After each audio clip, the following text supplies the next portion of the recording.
வணக்கம். 3 மணி செய்திகளுக்கு வரவேற்பது நான் நந்தா. முதலில் இந்த நேரத்திற்கான தலைப்புச் செய்திகளை பார்க்கலாம். இந்தியாவில் உள்ள அனைத்து பாகிஸ்தானியர்களின் விசாவும் ரத்து. மாநிலங்களில் தங்கியுள்ளவர்களை கண்டறிந்து வெளியேற்ற முதலமைச்சர்களுக்கு உள்துறை அமைச்சர் அமித் ஷா அறிவுறுத்தல்.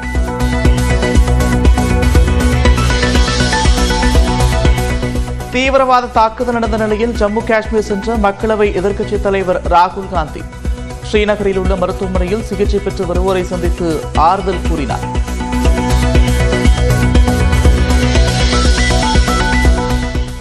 பஹல்காம் தாக்குதலில் ஈடுபட்ட பயங்கரவாதிகளில் ஒருவரான ஆதுல் தோகரின் வீடு தரைமட்டம்.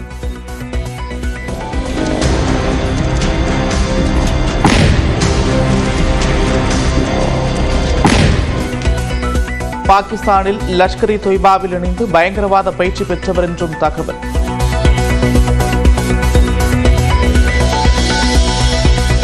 எல்லையில் சண்டையை தொடங்கிய பாகிஸ்தானுக்கு இந்திய ராணுவம் பதிலடி.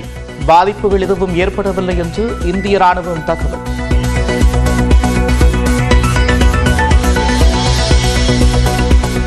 வேந்தரான ஆளுநர் ஆர் என் ரவியை புறக்கணித்த அரசு பல்கலைக்கழக துணைவேந்தர்கள். உதகையில் ஆளுநர் ஏற்பாடு செய்துள்ள மாநாட்டில் ஒருவரும் பங்கேற்கவில்லை.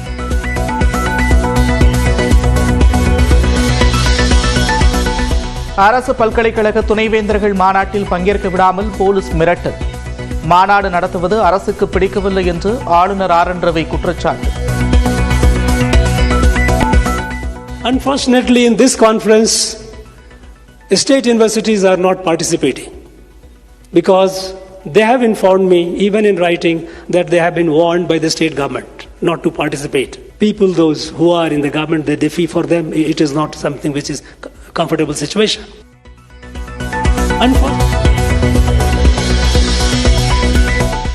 துணைவேந்தர்களை மாநில அரசு மிரட்டியதாக அடிப்படை ஆதாரமற்ற குற்றச்சாட்டுகளை முன்வைத்துள்ளார் ஆளுநர். சட்டவிரோதமான மாநாடு என்பதாலேயே பங்கேற்காமல் இருந்திருப்பார்கள் என்றும் திமுக எம்பி வில்சன் பதிலடி.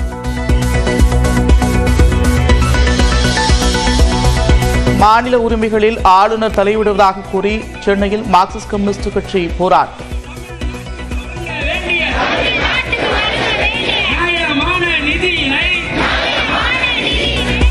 உதகையில் மாநாடு நடைபெறும் இடத்திற்கு முன்பாக திராவிட தமிழர் கட்சியினர் ஆர்ப்பாட்டம்.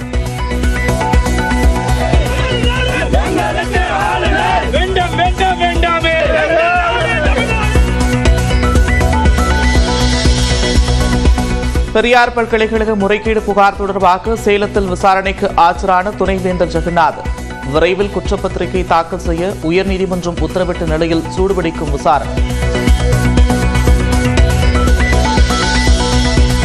விடுபட்டவர்களுக்கும் விரைவில் மகளிர் உரிமை தொகை. சட்டப்பேரவையில் முதலமைச்சர் மு.க. ஸ்டாலின் அறிவிப்பு. கலைஞர் உரிமை தொகை யாராருக்கு விடுபட்டு போயிருக்கிறதோ அவர்கள் முறையாக விண்ணப்பித்தால் நிச்சயமாக விரைவில் அதுவும் வழங்கப்படும் என்பதை தெரிவித்துக் கொள்கிறேன்.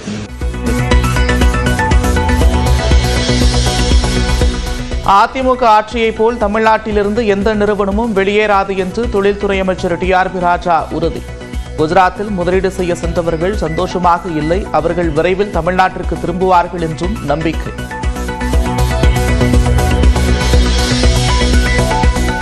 மேட்டூர் அணையிலிருந்து டெல்டா பாசனத்திற்காக ஜூன் 12 தண்ணீர் திறக்கப்படும்.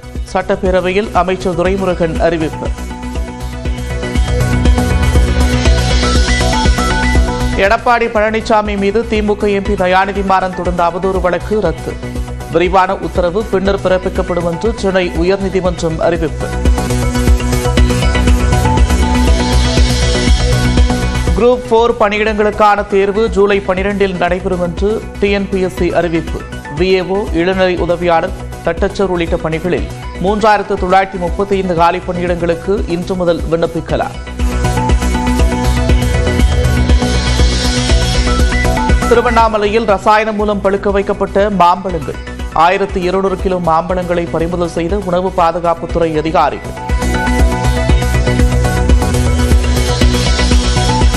சென்னை புளியந்தோப்பு கேபி பார்க் குடியிருப்பில் 7வது மாடியிலிருந்து கீழே விழுந்து இளைஞர் உயிரிழப்பு. தங்களது மகன் கொலை செய்யப்பட்டதாக பெற்றோர் காவல் நிலையத்தில் புகார்.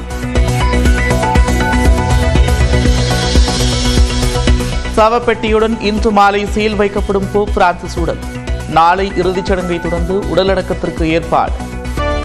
வணக்கம். 3 மணி செய்திகளுக்கு வரவேற்பது நான் நந்தா. முதலில் இந்த நேரத்திற்கான தலைப்புச் செய்திகளை பார்க்கலாம்.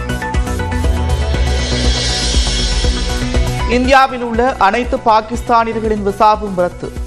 மாநிலங்களில் தங்கியுள்ளவர்களை கண்டறிந்து வெளியேற்ற முதலமைச்சர்களுக்கு உள்துறை அமைச்சர் அமித் ஷா அறிவுறுத்தல்.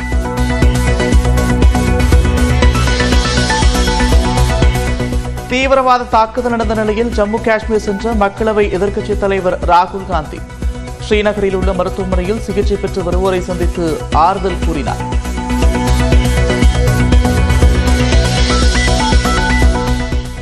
பஹல்காம் தாக்குதலில் ஈடுபட்ட பயங்கரவாதிகளில் ஒருவரான ஆதுல் தோகரின் வீடு தரைமட்டம்.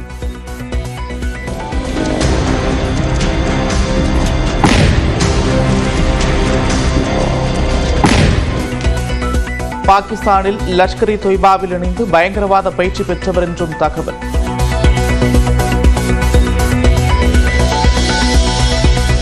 எல்லையில் சண்டையை தொடங்கிய பாகிஸ்தானுக்கு இந்திய ராணுவம் பதிலடி.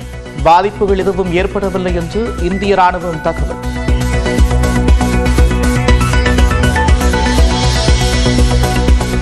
வேந்தரான ஆளுநர் ஆர் என் ரவியை புறக்கணித்த அரசு பல்கலைக்கழக துணைவேந்தர்கள்.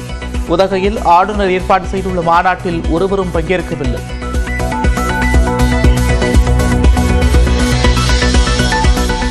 அரசு பல்கலைக்கழக துணைவேந்தர்கள் மாநாட்டில் பங்கேற்க விடாமல் போலீஸ் மிரட்டல். மாநாடு நடத்துவது அரசுக்கு பிடிக்கவில்லை என்று ஆளுநர் ஆர் என் ரவி குற்றச்சாட்டு.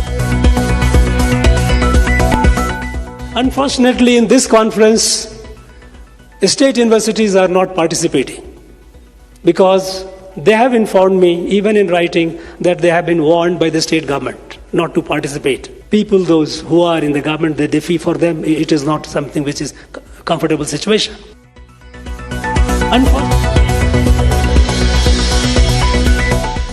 துணைவேந்தர்களை மாநில அரசு மிரட்டியதாக அடிப்படை ஆதாரமற்ற குற்றச்சாட்டுகளை முன்வைத்துள்ளார் ஆளுநர். சட்டவிரோதமான மாநாடு என்பதாலேயே பங்கேற்காமல் இருந்திருப்பார்கள் என்றும் திமுக எம்பி வில்சன் பதிலடி.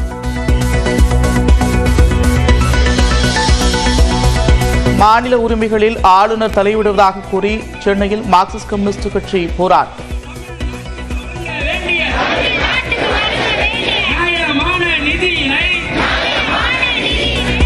உதகையில் மாநாடு நடைபெறும் இடத்திற்கு முன்பாக திராவிட தமிழர் கட்சியினர் ஆர்ப்பாட்டம்.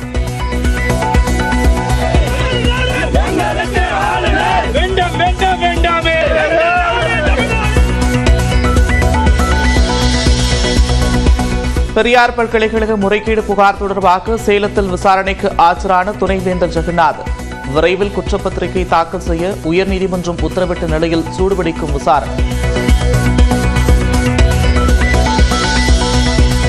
விடுபட்டவர்களுக்கும் விரைவில் மகளிர் உரிமை தொகை. சட்டப்பேரவையில் முதலமைச்சர் மு க ஸ்டாலின் அறிவிப்பு. கலைஞர் உரிமை தொகை யாராருக்கு விடுபட்டு போயிருக்கிறதோ அவர்கள் முறையாக விண்ணப்பித்தால் நிச்சயமாக விரைவில் அதுவும் வழங்கப்படும் என்பதை தெரிவித்துக் கொள்கிறேன்.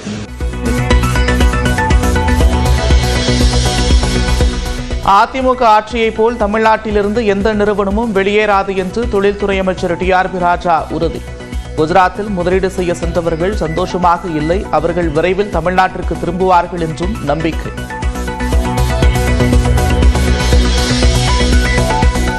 மேட்டூர் அணையிலிருந்து டெல்டா பாசனத்திற்காக ஜூன் 12 தண்ணீர் திறக்கப்படும். சட்டப்பேரவையில் அமைச்சர் துரைமுருகன் அறிவிப்பு.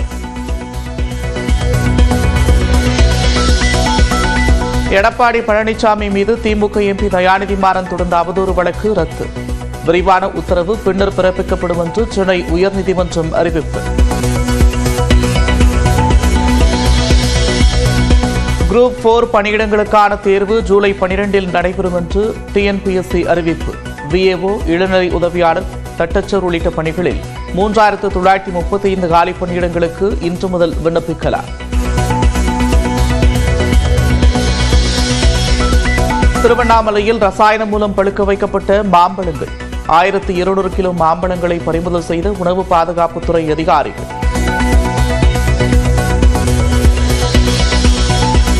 சென்னை புளியந்தோப்பு கேபி பார்க் குடியிருப்பில் 7வது மாடியிலிருந்து கீழே விழுந்து இளைஞர் உயிரிழப்பு. தங்களது மகன் கொலை செய்யப்பட்டதாக பெற்றோர் காவல் நிலையத்தில் புகார். சவப்பெட்டியுடன் இன்று மாலை சீல் வைக்கப்படும் போப் பிரான்சிஸ் உடல். நாளை இறுதிச் சடங்கை தொடர்ந்து உடலடக்கத்திற்கு ஏற்பாடு.